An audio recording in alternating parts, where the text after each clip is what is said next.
भक्तजनों, आज हम सुनते हैं एक अत्यंत पावन और पुण्यदायक व्रत की कथा, कामदा एकादशी व्रत कथा। प्राचीन काल में रत्नपुर नामक ग्राम था, जहाँ पुंडरीक नामक राजा राज्य करते थे। यह नगर गंधर्वों, अप्सराओं और किन्नरों से भरा हुआ था। उन्हीं में से एक था गंधर्व ललित। वह अपनी पत्नी ललिता के साथ प्रेम में लीन रहता था।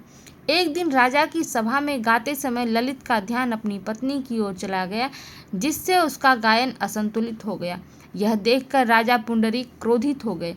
उन्होंने ललित को राक्षस बनने का श्राप दे दिया। एक क्षण में ही वह सौम्य गंधर्व विकराल राक्षस बन गया। उसके नेत्र अंगारे जैसे जलने लगे, शरीर विशाल और भयानक हो गया। उसकी पत्नी ललिता पतिव्रता धर्म का पालन करते हुए उसके पीछे पीछे वन में भटकने लगी।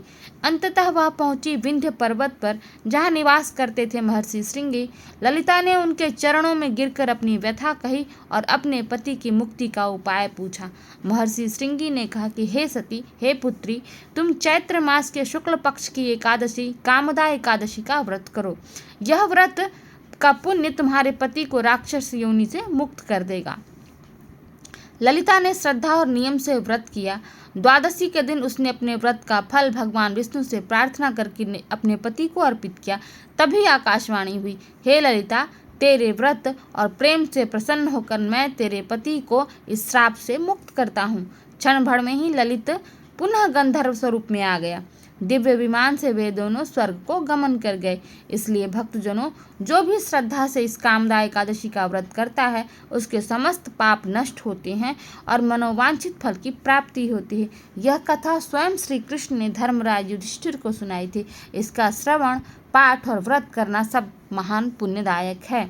तो आप सब भी इस व्रत को कीजिए, व्रत कथा को सुनिए। आप सबको भी हरि की कृपा मिलेगी और उनकी कृपा से आपके जीवन के सभी कष्टों का नाश हो जाएगा।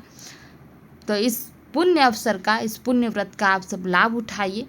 अपने घर में श्री हरि की पूजा कीजिए, उनका स्मरण कीजिए और उनसे अपनी हृदय की व्यथा कहिए, कामना कहिए। श्री हरि आप सबकी व्यथा दूर करें, आप सबकी कामना को पूरा करें। यही प्रार्थना है, यही कामना है। आप सबको कामदा एकादशी व्रत की अत्यंत शुभकामनाएं।